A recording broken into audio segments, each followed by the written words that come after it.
Muy buenas tardes. Hoy día quiero presentarles un nuevo tema de la epistemología, que es la justificación de nuestras creencias. Este es un tema básico, porque si consideramos que los grandes problemas de la epistemología son el conocimiento, la verdad, hay que considerar, sin embargo, que el elemento más básico es la creencia. De hecho, nosotros consideramos que la verdad es una característica de algunas de nuestras creencias. Entonces, antes de comenzar a hablar de la verdad y antes de comenzar a hablar del conocimiento, primero tenemos que considerar el tema de las creencias. Y no me refiero a creencias en términos meramente religiosos o espirituales. Me refiero a todo tipo de creencias. Por ejemplo, yo creo que hay personas caminando por la calle. Yo creo que al finalizar mis estudios me van a entregar un título profesional. Yo creo que este techo no se va a caer. Yo creo que esta computadora funciona. En realidad, todo es una serie de creencias, ¿no? Digamos que nuestra realidad es una serie de creencias, ¿ya? Hay creencias en el presente, en el futuro, creencias, yo creo que está prendido el televisor. Entonces, todo esto son creencias en el fondo. Ahora, la pregunta que nos queremos hacer es, sin embargo, ¿cómo se justifican las creencias? Porque yo podría creer en fantasmas, en la existencia de los ángeles, podría creer en Dios, en la Virgen María, o puedo creer solo en que el televisor está encendido o que esto es de madera. Entonces, ¿cuáles son las creencias que están justificadas? ¿Por qué algunas creencias decimos que están justificadas y otras creencias no están justificadas? ¿Qué cosa justifica una creencia? Por ejemplo, en algún momento de nuestra historia, si alguien llegaba y decía, disculpen, he llegado tarde porque me he encontrado con un ángel, digamos en el siglo XII, aceptarían esa creencia como válida. Y el resto de gente lo reconocería y validaría esa creencia. Pero si hoy día alguien viene y dice, me he encontrado con un ángel, nosotros consideramos que esa creencia no es válida. Si alguien dice que tiene conversaciones con fantasmas, normalmente consideramos que no es válida. Entonces, ¿por qué algunas creencias son válidas y otras no? De hecho, mucha gente cree que la creencia en Dios no es válida. Porque dicen, estas creencias tienen que tener algún tipo de justificación. Entonces, el problema que queremos tratar es cómo se valida una creencia. Quiero comentar que son dos las corrientes epistemológicas que han tratado este tema. Vamos a ver la primera de ellas, el fundacionalismo. En realidad lo voy a tratar las dos, no tanto históricamente, pero el fundacionalismo es quizá la que ha tenido más fuerza, especialmente después de los logros de la ciencia. ¿Qué es lo que dice el fundacionalismo? El fundacionalista dice que para que una creencia esté justificada, esta creencia debe estar sostenida sobre las creencias básicas. Entonces ellos dicen, en algún momento esta creencia tiene que tener una base. Entonces, la primera cosa del fundacionalista es que el fundacionalista reconoce jerarquías. Entonces te dice, hay creencias, digamos, secundarias, derivadas, y hay creencias básicas, fundacionales. Ahora, hay diversos tipos de fundacionalismo. Hay quienes piensan que esas creencias básicas, fundacionales, tienen que estar sostenidas en los hechos de la experiencia o en la experiencia. Entonces te dicen, por ejemplo, aquella persona que cree que Dios no existe, dice, Dios no existe porque no lo puedo ver. Entonces, en el fondo te está diciendo, solo lo que yo puedo ver o experimentar es lo que sostiene una creencia. Claro, si yo no lo veo, no sirve la creencia. Es una forma, pero algunos creen que no es los hechos de la experiencia, porque bajo los hechos de la experiencia tampoco podrías creer en el electrón o en los agujeros negros, que tampoco podemos experimentar. Entonces algunos dicen, no es la experiencia directa, sino algún otro tipo de axiomas, o algunos dicen alguna verdad autoevidente.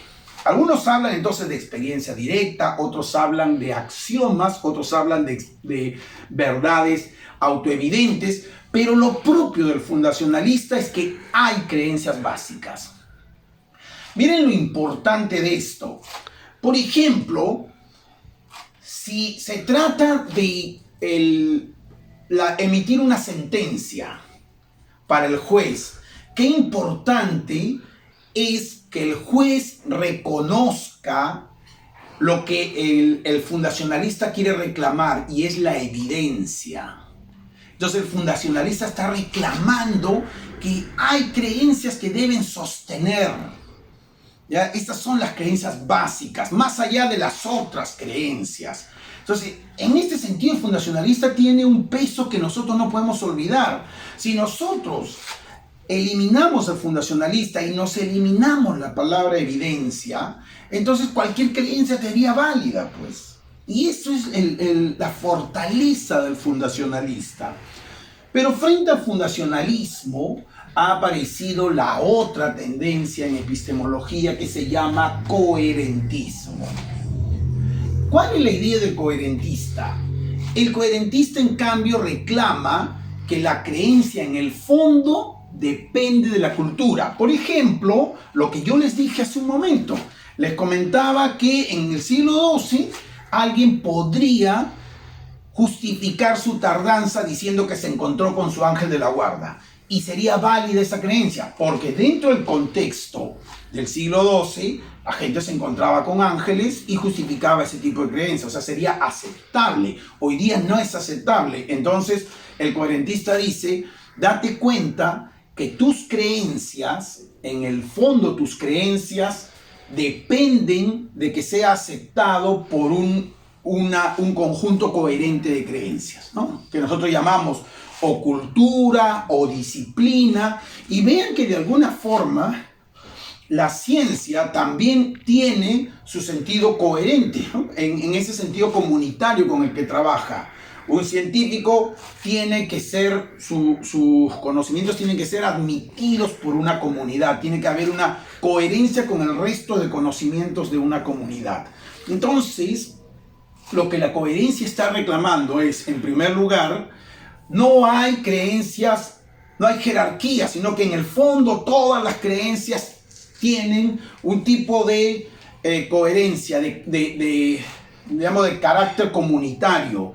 Y no hay jerarquías. Y segundo, las razones de justificación de las creencias son diversas. El coherentista reclama, por ejemplo, historia, ¿no? Entonces, en una época histórica hay una serie de condiciones que hacen que una creencia sea validada. Pero también el coherentista reclama, por ejemplo, voluntad, ¿no? Digamos que si hay una decisión de querer aceptar ese tipo de creencia, entonces se acepta ese tipo de creencia.